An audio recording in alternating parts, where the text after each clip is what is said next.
Hi there, my name is Blake Bess, and today my Rags to Riches speech is on Mark Cuban. Let's hop straight into it. So, our talking points today are Mark's childhood and his upcoming in life. Our second point being Mark's success in business. Our third point is how he is making a difference in the world today. And our fourth and final point is projects Mark has done for his community. So, Mark's childhood and his upcoming in life. Now, Mark was born on July 31st, 1958 in Pittsburgh, Pennsylvania. He sold trash bags to buy basketball shoes when he was on his high school basketball team. Now, most teenagers at the time, and even today, work at McDonald's, Jimmy John's, Subway, but no, not Mark. Mark decided to take a different route and become an entrepreneur early on and sell trash bags. So, Mark also in high school was a coin and stamp salesman. Not many people can say that they've done that before, which is very cool. So, in high school, Mark started taking psychology classes at the University of Pittsburgh. He even skipped out on his whole entire senior year to fully enroll at Pittsburgh University. So, in college, Mark transferred from University of Pittsburgh to Indiana University.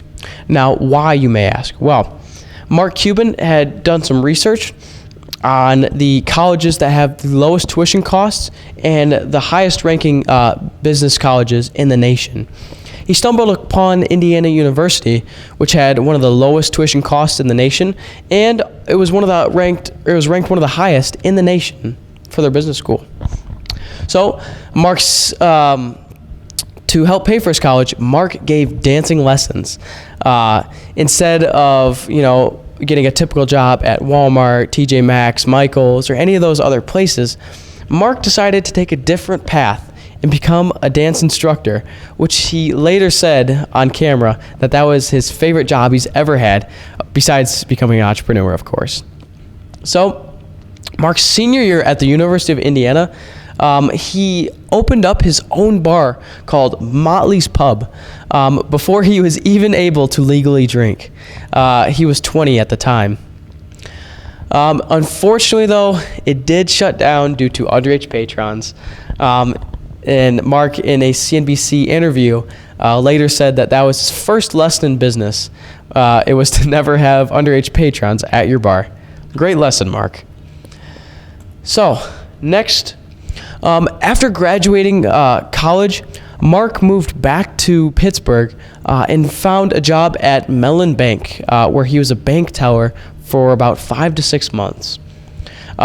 He then found a job selling software in Dallas. So then he decided to, get up out of Pittsburgh and move to Dallas to make it big. He had, like I said, landed his first job as a software salesman. He had sold to a client $15,000 worth of software. Mark then went to collect the check from the client, but his boss had told him to not go and collect the check and stay at the office for the day.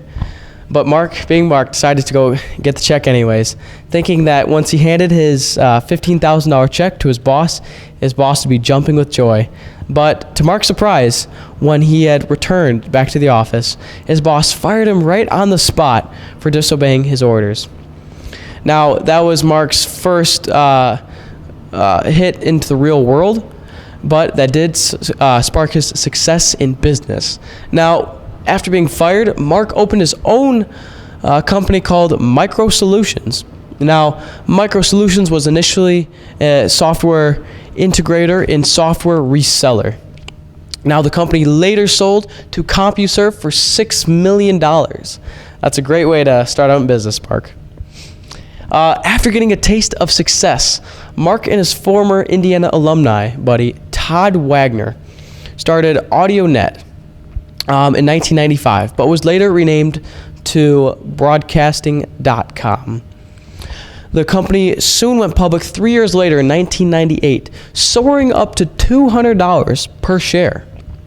Now, a year later, Mark and Wagner later sold the company to Yahoo for $6 billion. Now, after taxes and splitting the profits with his buddy Todd, they had made $2.4 billion. Or Mark had made $2.4 billion, I should say. So, what is Mark doing today? So today, Mark is an investor. He has a portfolio of over 200 companies where he is either the sole owner or he owns partial stock in the company. So he also owns the Dallas Mavericks, which he had bought for $285 million, which today is worth $2.4 billion. And I've done the math, and that is an 850% increase on his money. Very great investment for Mark. And he still owns them today, actually. He's famously known for being on CNBC's Shark Tank, where he is an investor, or also known as a shark. And that's where most of his companies from his portfolio come from. So a fun fact about Mark is he has also tried to buy teams such as the Pittsburgh Penguins, the Texas Rangers, the Chicago Cubs, and even the LA Dodgers. So we move into the projects that Mark has done for his community and that Mark supports. So Mark is a very charitable man and supports many foundations. Mark's really supports animals at disadvantage, youth's autism, children, family and parent support, human rights, mental challenges, and physical challenges are just some of the things that Mark really supports.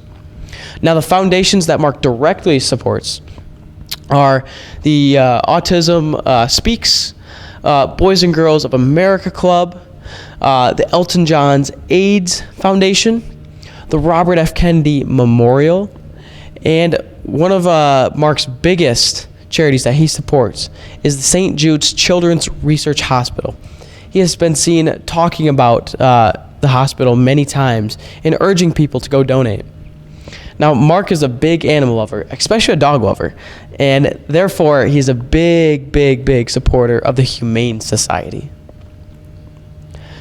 So, let's review what we went over today. So we went over Mark's childhood and his upcoming in life, how he went from selling trash bags all the way to selling software in Dallas.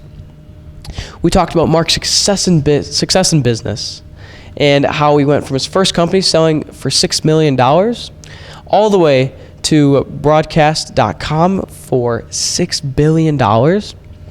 We then talked about how Mark is doing, or what he's doing today, and how he owns over 200 companies, or he's a partial owner in those companies.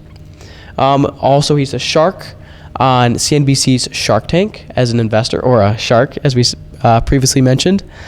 Then we also went over what projects Mark is doing and what charities he supports today. And also, a fun fact is most people don't know that Mark is quite the actor, actually. He has been in films such as The Brooklyn Nine, The Rookie, Dr. Ken, The Cookout, Deadfall, and many other films. Here are my sources, and thank you for listening.